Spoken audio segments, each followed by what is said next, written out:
So a frankly spectacular amount of orky goodness today. Let's look at this new orc kill rig, multiple orc characters, new Deffkopters, and even more.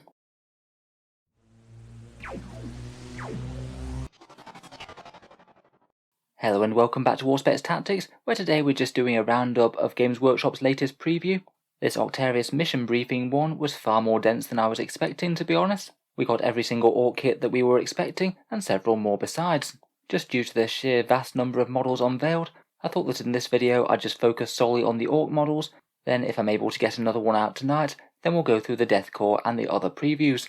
It really is a spectacular day for the orcs though, with no less than 9 units being revamped or released anew. So first up, and most certainly the headline act, is this kill rig. Just a spectacularly orky model, and I think they've done incredibly well with it. It's a great big chariot type contraption pulled by a trampler squig, sort of like a mini squigoth really, with a great big horned thing on top of it. And in true orky fashion, it looks like it'll love just charging straight towards the enemy, firing all guns away, before ploughing straight into enemy lines. The squig pulled rig has 6 beast snaggers mounted on it, 2 crewing guns, 2 melee ones with claws and choppers to try and finish off anyone who gets too close, 2 decent sized guns, one that looks very similar to a guard demolisher cannon to be honest. Then at the top of the rig sits one of these new Boyz with the lightning bolts. Apparently that part is called a whir tower, which is a special way of him firing bolts of green wire energy at the foe. Essentially that whole turret just looks like it's going to be a whole extra gun system, and maybe seeing as it's psychic driven, it might well vomit out some mortal wounds at the enemy. Overall, I really like what they've done with the model. I suspect it will probably be a Lord of War choice for the orcs, just due to its sheer size. They did say it's kind of on comparison with a Baneblade style model, and when they said that about the monolith, that turned out to be a Lord of War. After the new chapter approved update though, being a Lord of War isn't anywhere near as bad a thing as it used to be. Now it's only 1 command point tax if you're just bringing the 1, though I imagine it could be fun to line up a few of these and just charge them straight at the enemy.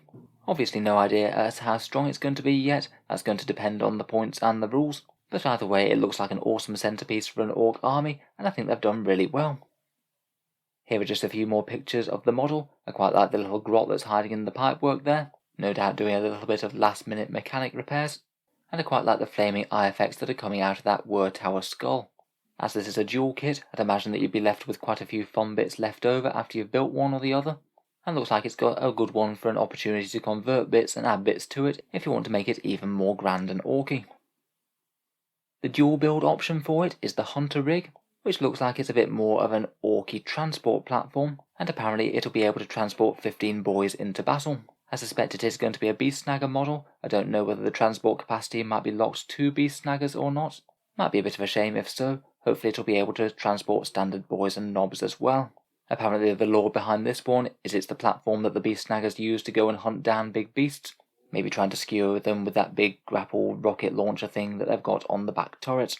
In any case, certainly look forward to seeing the rules for this, but honestly hats off to them making such an awesome orc model and a good new centerpiece for the range.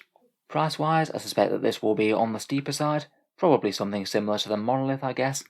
I'd be bracing yourself for somewhere in the £100 mark. Next up we come to the Beast Boss, who is apparently a Beast Snagger war boss.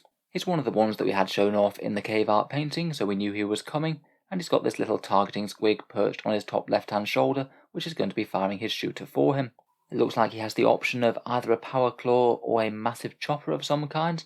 I'm going to guess that the chopper might be better at killing infantry and the claw better at killing tanks, so he's got a bit of flexible melee there. Might be quite powerful to have the option, and might give him the advantage in a scrap over a standard war boss if you just want raw melee power. Hopefully between his warlord traits, relics and options, he looks like he has the potential to be an absolute destructive force. The current fighty war boss traits can make an absolutely ferocious character for the points that he costs, and I'd be very surprised if that goes anywhere else with this savage looking guy. I really like all the bone ornaments he has all over him, shows that he's killed quite a bit of beasts in the past, and some pretty big ones too. Maybe one of the biggest surprise of the orky previews is this Big Ed boss bunker. Games Workshop do seem to be on a mission to give all the factions their own unique bit of terrain, and this looks like it'll be your orky version of a fortification built out of a severed gargant head. They're not 100% sure if it was an old gargant that was shot down, or it's a nice new one that's under construction, and the mechs have only finished the head so far. In any case, I think this would certainly look appropriate looming at the back of an orc force. It's got a few bolt-on big shooters for the lads to blaze away at the enemy, and a big loudspeaker system for the war boss to get his orders across. The only thing I might wonder about is whether or not it's actually going to be worth it to put a war boss right at the back of the lines, as opposed to having him lead the charge and get stuck in melee. I guess it depends what sort of buffs they wind up providing to the orcs in the new decks, and how big the range of the buffs increases when you're mounted on this thing. I'm sure a lot of orc players will be interested in it, just for the terrain alone though. Next up we have Mr. Great White Squig himself, Mossrog Scragbad, teased heavily and now revealed in full, a unique snakebite war boss who's managed to tame himself one of the biggest and most ferocious squigs of them all. Big Chomper is known as the Great White Squig, and I'd be amazed if he doesn't cause some absolute carnage in melee. Both Mossrog and Big Chomper look like they've had bits clawed off them at one point or another. Mossrog looks like he's been half rebuilt as a cyborg, and Big Chomper also seems to have lost a leg at some point and is replaced by some bionic bits. I like the great big snakebite glyph that's looming above him as well, very characterful, and it seems that he has at least some firepower as well, as Big Chomper seems to have been augmented by a great big cannon of some sort, so at least he's got a bit of dagger to blaze away while he charges in. The kit's a dual kit though. You can also build a beast boss on a Squigosaur. This one's going to be built from the exact same kit as Mossrog. You can see some similarities out of the two, though to be honest I'd say that the models do look and feel quite different. I think he perhaps looks a little bit smaller than he actually is in this photo. That is a war boss mounted up there, which is a pretty enormous model, so he'll be looming well above the boys as he charges in. I think it's quite nice to give the option of a generic squig mounted war boss, not just a character one, as that allows all the other clans to get their hands on them as well. It looks like he might just be armed with a big chopper and a slugger, and I'm sure he'll do whatever a regular beast boss does, with some extra melee from the squig and probably some extra speed. Speed's usually quite an attribute when you're putting it on a fighty orc character. I guess maybe he might be good in tandem with that knob on the Ed Smasher squig, and those new Squig Hog Riders. You could have an entire squig mounted phalanx charging into the enemy. Next up we have some photos of the new Orc Boyz.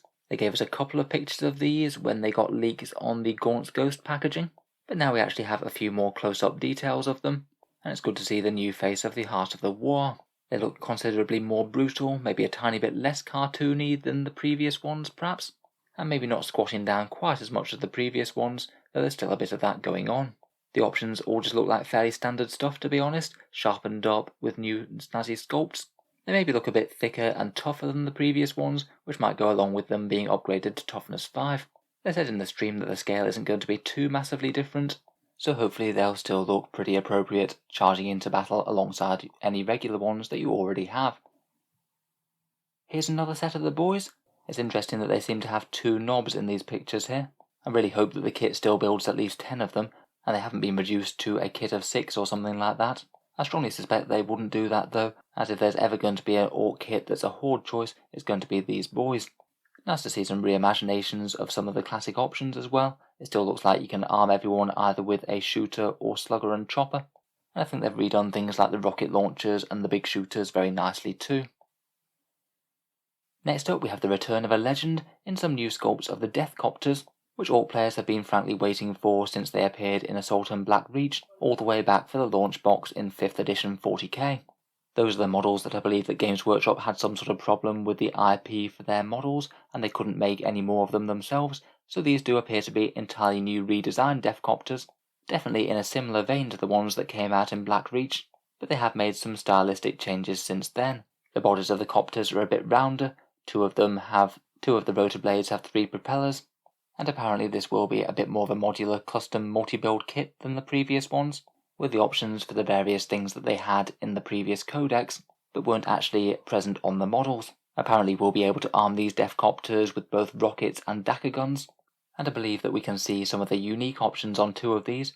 I think the one on the middle has a kill saw on the back of it, unless I'm just jumping to conclusions, and the one on the right looks like it's armed with a big bomb, the one that you could fly over an enemy unit, then drop it on them to cause some havoc.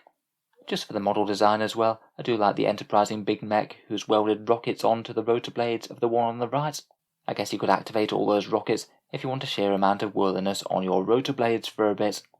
Another interesting thing is that they've mounted them on terrain things rather than flying bases, which I think is an interesting choice. Certainly Games Workshop's flying bases don't have universal appeal, and I think these random spurs of terrain look quite good.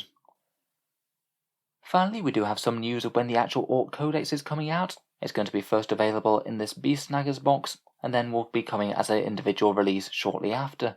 This Beast Snagger box is going to be pre-ordering next Saturday, so I imagine we're going to see quite a few previews for Orc rules in the week coming up.